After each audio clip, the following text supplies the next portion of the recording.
Well, this is a big day for me. As we look around at this place, it certainly looks different than it did my first venture in here, which was really probably about 1980, actually, 1979 and 80, when I was chief of the Bureau of Classification. And back at that time, we were classifying reformatory inmates and penitentiary inmates.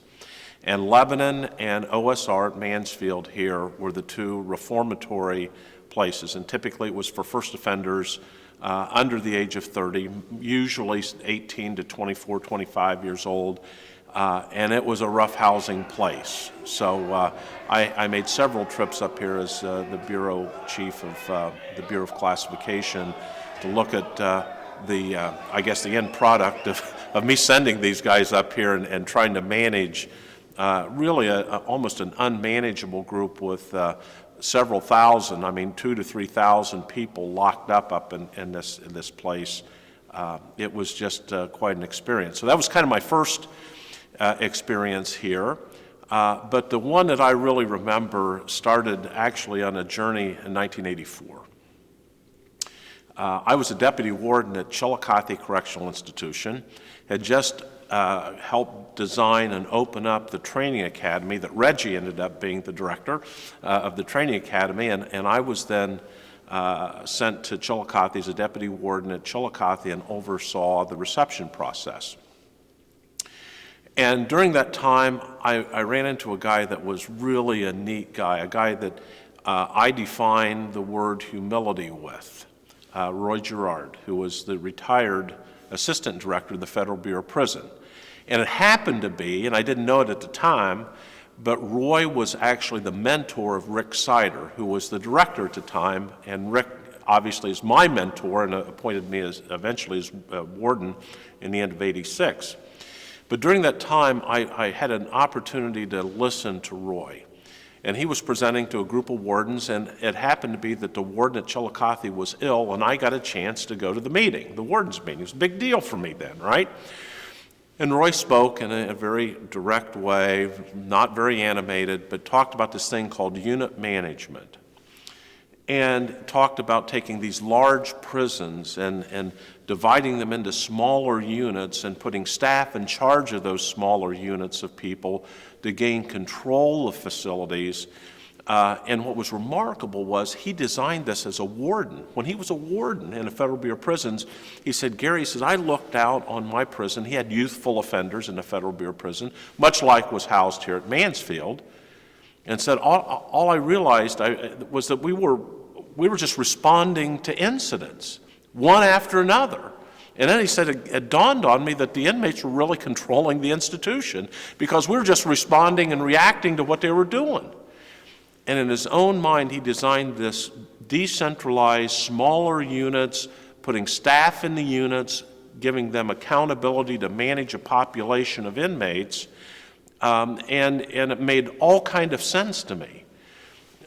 So what I did, pretty reckless at the time as a deputy warden, I wrote the director a letter saying, I just listened to Roy Gerard, you were there, and I digested over the weekend what he said, and I said, I think this is one of the most remarkable processes and management schemes I've heard of, particularly in our large prisons.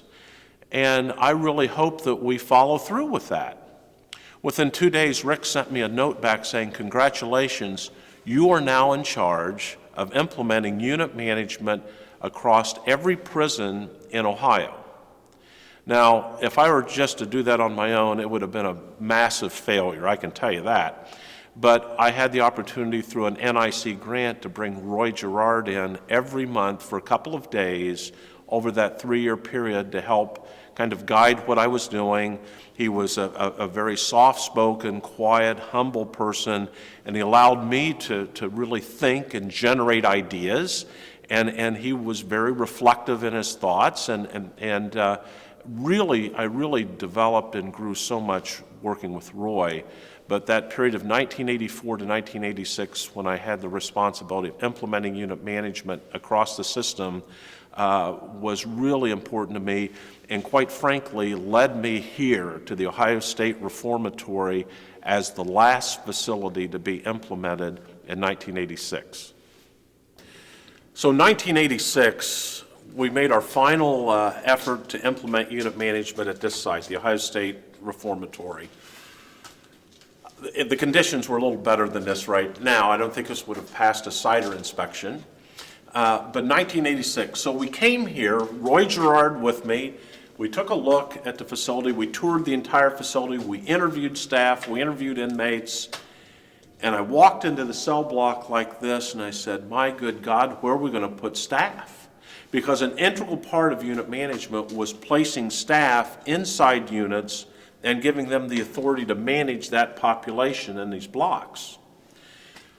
And in other places, we were able to build offices, and we had space to do that with, or in between units, we built offices, so staff were in the proximity of the inmates.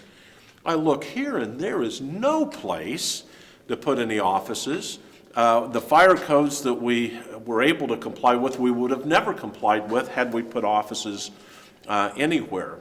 And I looked and I said, my goodness, I said, the only place that we have that we can put our staff are in cells like this, staff in cells. Now, what I think is important to understand is Mansfield, OSR was a wild place. A lot of violence, a lot of fights, a lot of different activities, and Mansfield's the last place to implement unit management in the system. So as we were doing this, I'm thinking, how are we going to protect our staff? If we put staff in the units, we've got to put them in cells on ranges. And what happens if an inmate grabs a staff member, or worse, and we have a major incident? God forbid what happens to the staff, but our work in the last 3 years of implementing this decentralized management system is in jeopardy everywhere with an incident like this. So after an all-day venture and having Eric Dahlberg, who was the warden, and his entire staff with me all day, we walked through, and I met with Eric in the office up there, and we both decided, well, Mansfield shouldn't be the place that we implement unit management. It'd be the only place.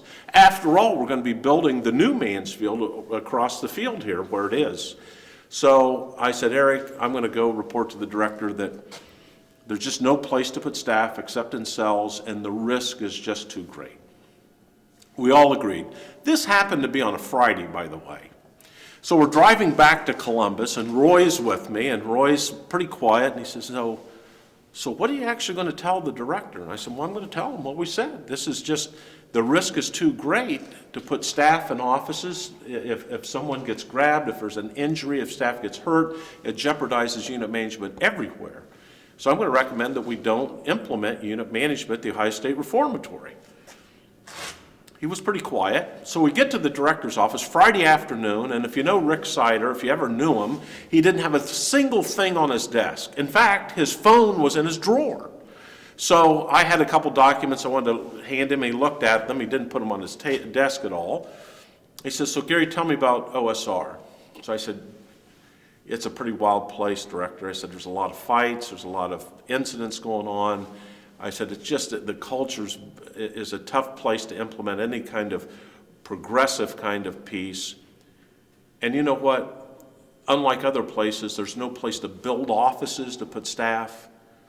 If we're to implement unit management, we'd have to put them in those cells and put them in cells on ranges. And Director, I just can't imagine a staff member being there in an incident. I said, unit management would never be sustained in the system. He says, so let me understand something. And by the way, at that time, I looked to my left and I saw Roy, and his seat was like 6 inches behind mine. I was like out in front. I didn't realize the purpose of that until I realized the director's reaction. He says, Gary says, let me go back to 1984 when you wrote that letter saying, I really wanted to be part of unit management. I'd like to see it go. And I appointed you to head up unit management implementation statewide. He said, is OSR one of our prisons currently? And I said, yes, sir, it is. And he says, didn't I instruct you to implement unit management everywhere in the state of Ohio? Yes, you did. He says, I'll tell you what I want you to do. So I want you to get a hold of the warden tonight, Mr. Dahlberg, and I want all of his staff assembled there tomorrow and greet you when you come in. And I want you to stay there until you formulate a plan to put a decentralized management system called unit management in OSR to reduce violence and to improve the culture of that prison. You can imagine when I got out of that meeting, Roy kind of snickered a little bit. I get a hold of Eric on the phone. He is livid, but he does have his staff assembled, and on that Saturday, we formulated a plan that included putting great staff, correctional officers, correctional counselors, and case managers in these offices that are really cells, and try to convince staff that these were their offices.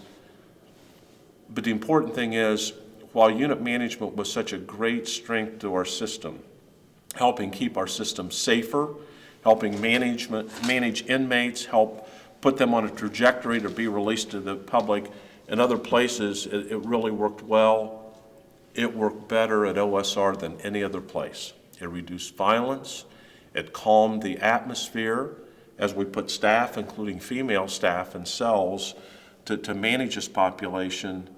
And it was the truest testament to the value of unit management, inserting it in a place like this. And so when I think of OSR, when I think of these cells and the unpainted facility, what I really remember are staff sitting in there, working with inmates, getting them to think about their future and making a difference in their lives.